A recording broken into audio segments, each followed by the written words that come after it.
it's finally game week. We're over there in the next room watching George Mason. They're playing Bowie State right now.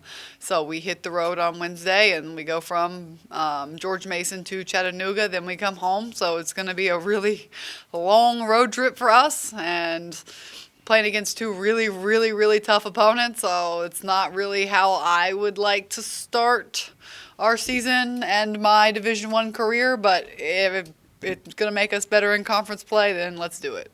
What are you seeing from them so far? It's early, I know, but what are you seeing? From us? For them? Oh, George Mason, I'm scared. They're all over the place. They're going really deep. They're playing really good defense. I think the score is 40 something to 12. Yeah, exactly. And so, they're scoring at a high clip. Their defense is really, really good. They're in your face. And so they look better than they looked last year, significantly better than they looked last year. And so it's going to be a really good test for us. Is it still too early, though? That stuff really doesn't matter. It's more about what you do this week. I think so, especially your first couple games. It's about how we play and how we take care of what we want to take care of. And if we're playing in the intensity that we want to play with, I think your early non-conference games, it's mostly more about us making people adjust to us. And that's what we want to do in and out every night. How did the schedule come about this way? The schedule was one thing, we always talk about what the biggest adjustments for me have been. You get a program and there's not a lot on the schedule. Chattanooga is a return game and they're top 25 mid-major poll.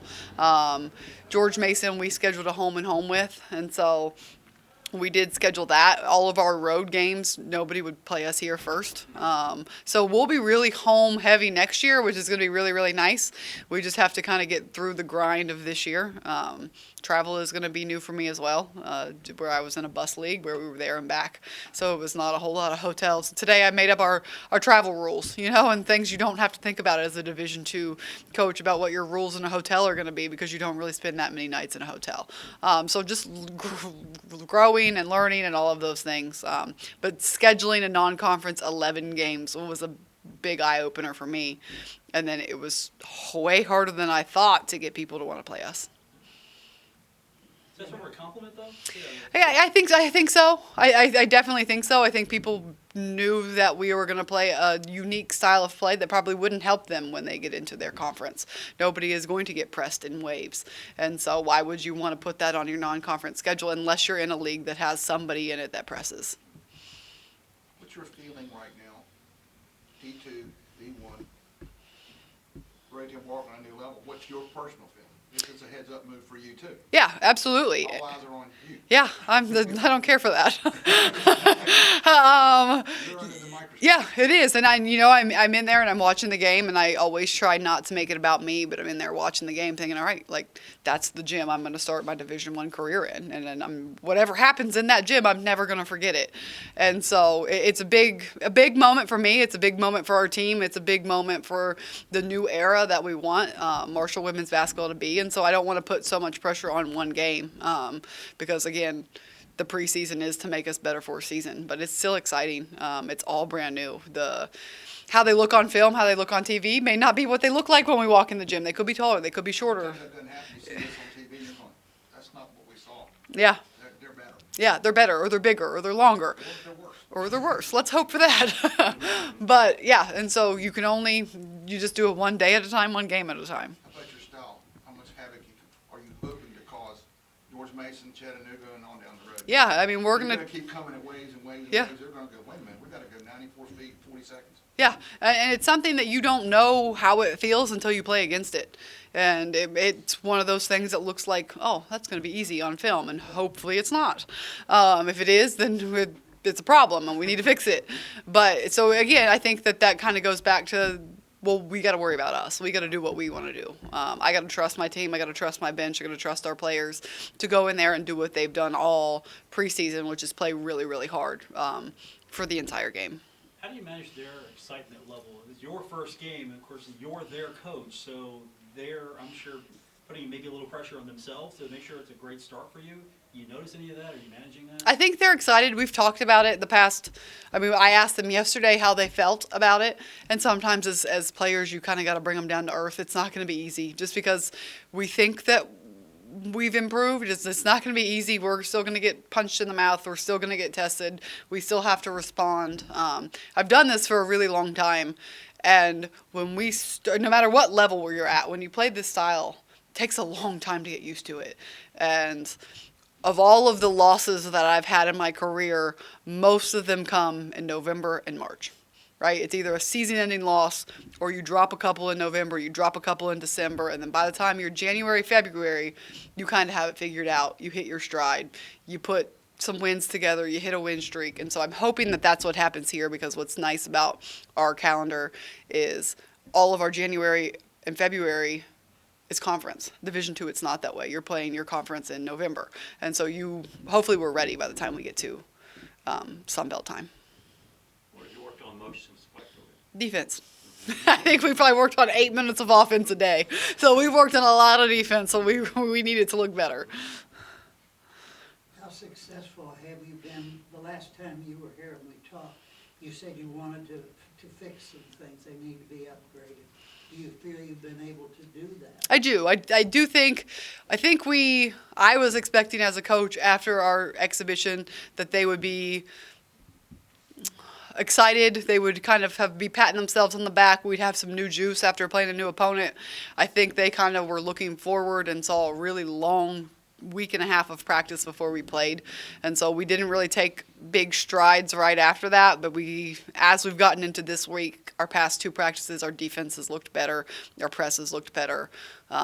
We've had better energy and effort in practice, which has been good.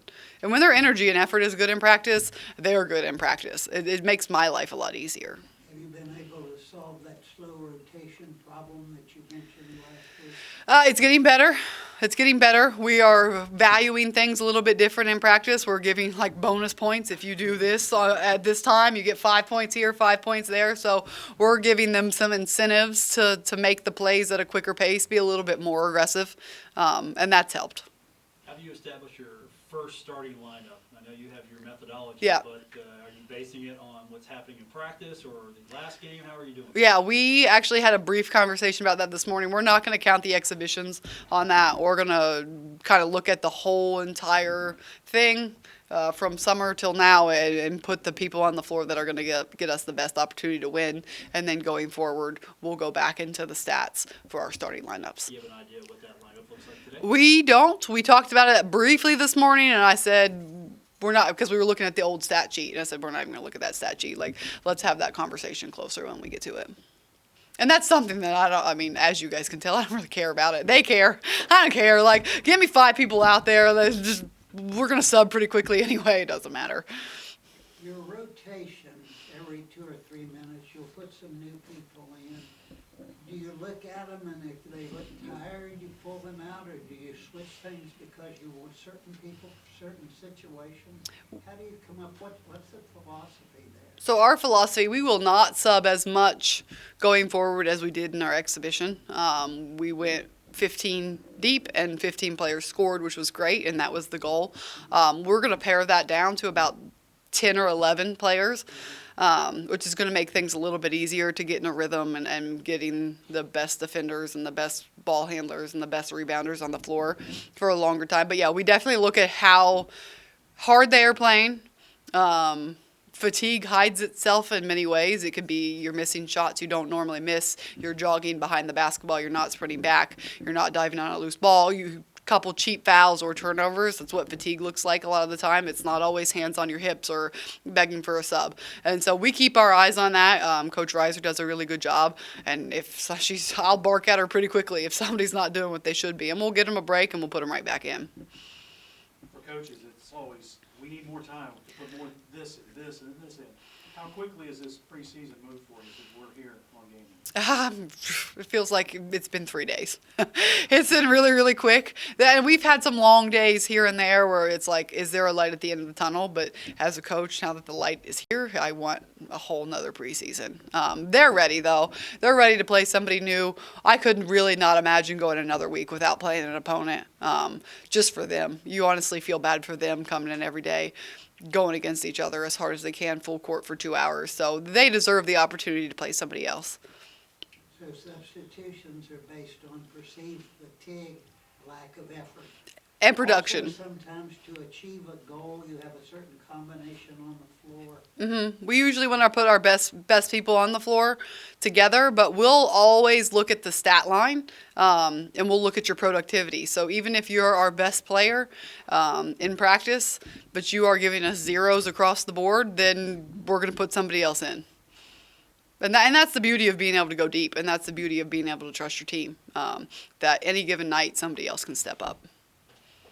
Any kind of response from players that you'd like to have wear the green and white, recruiting types of things? You getting any kind of feedback at all this time? Well, nobody has seen it yet, you know. It wasn't broadcast live, and so you can only show them on film so much. But we want to start to bring our top recruits to games, and hopefully we have a great game day atmosphere, and we want it to be packed, and we want them to be able to come here and see an intense style of play that goes up and down with a really loud crowd, and they come here and they see it, and then they go somewhere else and they see them walk the ball off the floor and they see two people in the stands, and then, you know, I think that's what makes Marshall a really good job. So you've made some contacts, but not to the point that they've come in here yet. Correct. Thank you, everyone. Thank you.